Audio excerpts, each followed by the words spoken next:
Hey yo, welcome back. Thanks for tuning in. Making a video quick today just to have something to put up. Thanks for joining me. This is the Save Rinks over at V-Gaming. Follow us on the Twitters and on the not the Facebook. Follow us on the Twitters and on the Steam group V-Gaming. We'll just get right into it because I want to start streaming here pretty soon.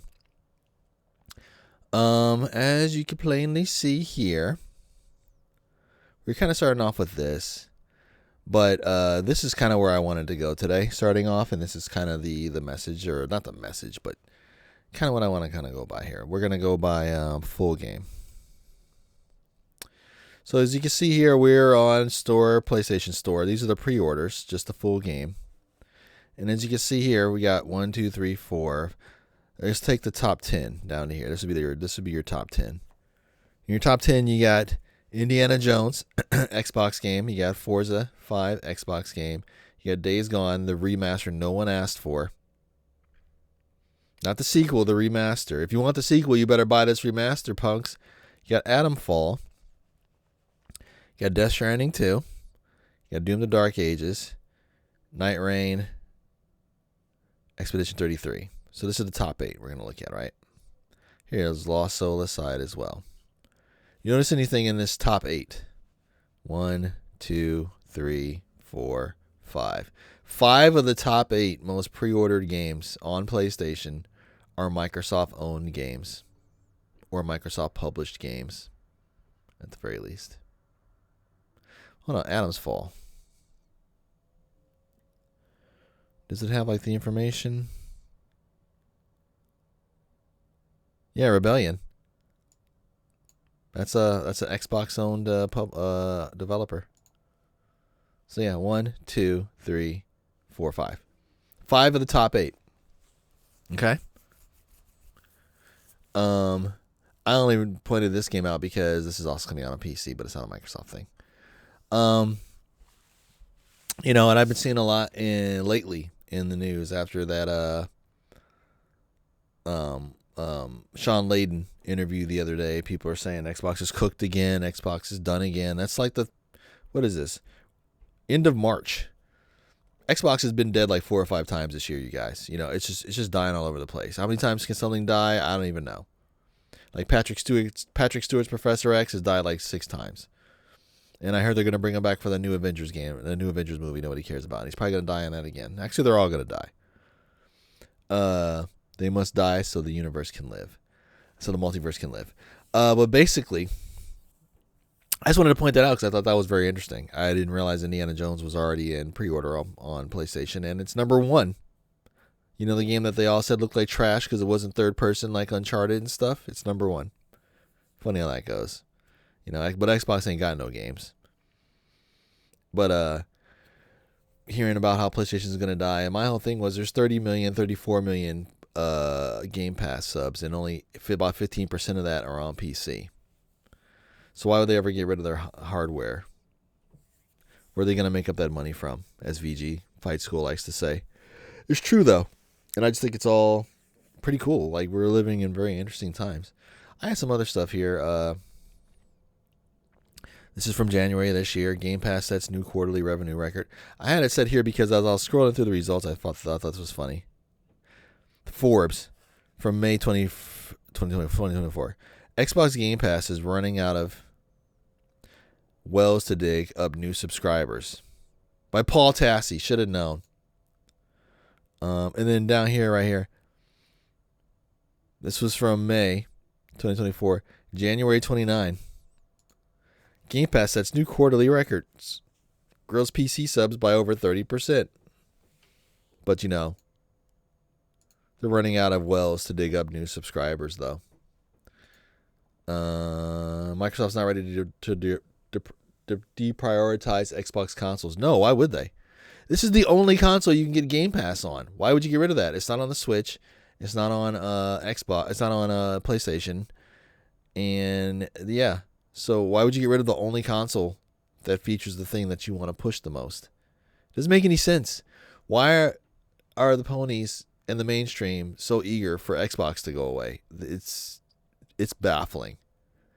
It truly is baffling. Another thing that kind of came up that I thought was interesting was this tweet. CD Projekt Red earning call recap. That was yesterday. The Witcher 4 is in full production. The game's dead on arrival. Project Orion Cyberpunk sequel. I bet you that Cyberpunk sequel is going to be the Cyberpunk that they promised the first time. And a Witcher 1 remake. That's actually a good idea because you can't really remaster it because it's old. Like, the engine and all that stuff is old. If they want to go back and redo Witcher 1 in the current CD Projekt Red game engine, that'd be pretty cool. If it looked and played like Witcher 3, but it was Witcher 1, that'd be pretty cool. 58% of CD Projekt Red is working on The Witcher 4, followed by 12% working on Orion. So here's the interesting part. Here's what stood out to me. Cyberpunk 2077 platform splits. 62% on the PC, 26% on PlayStation, 12% on Xbox. This kind of falls in line with what Capcom was saying, how more than half their profits come from PC, and Monster Hunter World, the flagship, more than 50% of their sales for Monster Hunter Wilds has been on PC. New game announced partnership with mobile developer based on a CD Projekt, blah, blah, blah. Cyberpunk 2077 at 30 plus million units. Imagine if that game was good. I heard it's gotten better, but imagine if it was half of what they promised at launch. That game would have sold like 45 million units for sure. But still, 30 million units is kind of crazy, especially for as horrible of a launch as it had. I hope that doesn't reward them. They feel like they can just get away with that again. But it sounds like they can. But yeah, that was really about it. Let's see what these slides are. Okay.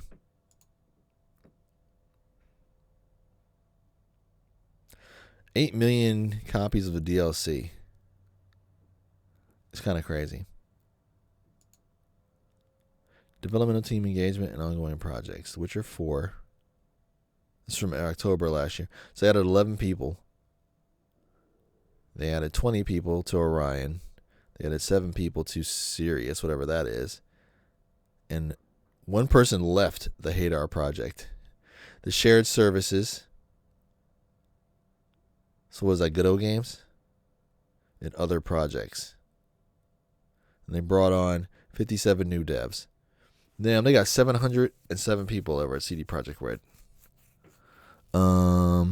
Shared services, localization, quality assurance, data, insights, and experience, AI, and what's this? Including unannounced projects developed internally or by third parties. Like the number of third-party developers involved is not included in this count. Okay. Thanks for the breakdown. That was pretty interesting. Similarly to the preceding years, the PC edition of the game is accounted for the largest share of Cyberpunk 2077 sales. So this is PC. This is back in launch. PC, 62%. It was 71% at launch. PC's always been the top dog. Look at PlayStation. Boop, boop, boop, boop. Xbox is even smaller. Xbox is fluctuating. It's 15, then 13, then 19, then 13, then 12. 13, then 29, then 25, then 22, then 26. Pretty consistent for PlayStation, except for at the very beginning. But I heard the PC version was the most busted. A friend of mine had it on his PlayStation 4 at the time when this first came out. He hadn't gotten his 5 yet.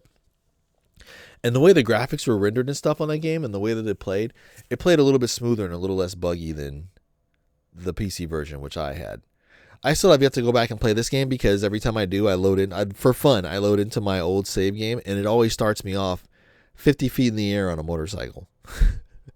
Even after I figure all that out and I come down and I run around and I do stuff, every time I log and come back again, it starts me off 50 feet in the air on a motorcycle. So until they fix that, then I don't know what to tell you.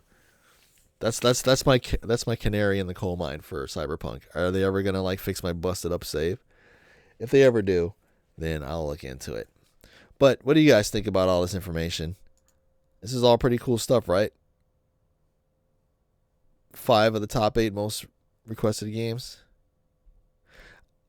We were talking about the other day, or at least I was watching a video about it, how the guy who created Kirby and stuff was interviewed because he's been inducted into like their video game hall of fame over there or whatever. He's been given some award, some lifetime achievement award over in Japan, and they interviewed him for, I think it was Famitsu, and he was talking about how Japanese developers need to keep their identity and not bend down to the level of what they think is passable in other countries, because other countries buy Japanese stuff because it's Japanese stuff. So don't go around changing it just to fit in somewhere. Keep making Japanese stuff like Japanese stuff and people will buy it, which is true. But I only point this out because they used this game, not in the interview, but the person I was listening to used this game as an example. I think it might have been Neon. Over at Clownfish. He covered that article. He covered that article on their channel. Shout out to Neon and Pinky. Is it Pinky? No, Pinky's one of their kids. His wife, the other one over there. I'm sorry, I forgot your name. Now I feel bad because I watched all your videos and I'm blanking.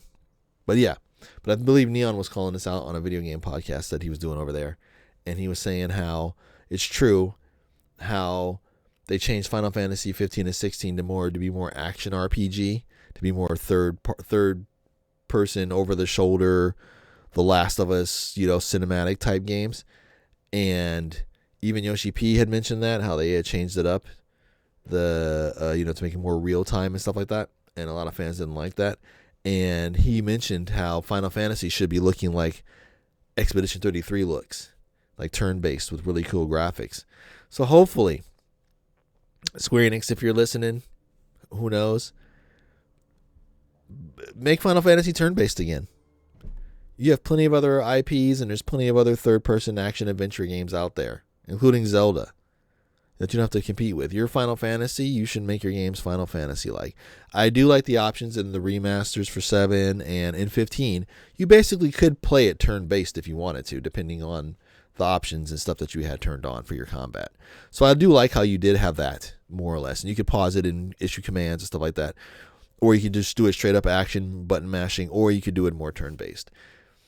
Fine. If you want to do that in your games moving forward, do that. But by default, they should be turn-based. They should be looking like Expedition 33, type thing. But anyway, I rambled on long enough. Let me know what you guys thought about all this. See down in the comments. Thanks for paying attention. Hit me up on Twitter and hit me up on the Steam group, both of V-Gaming. Peace out, you guys. Thank you.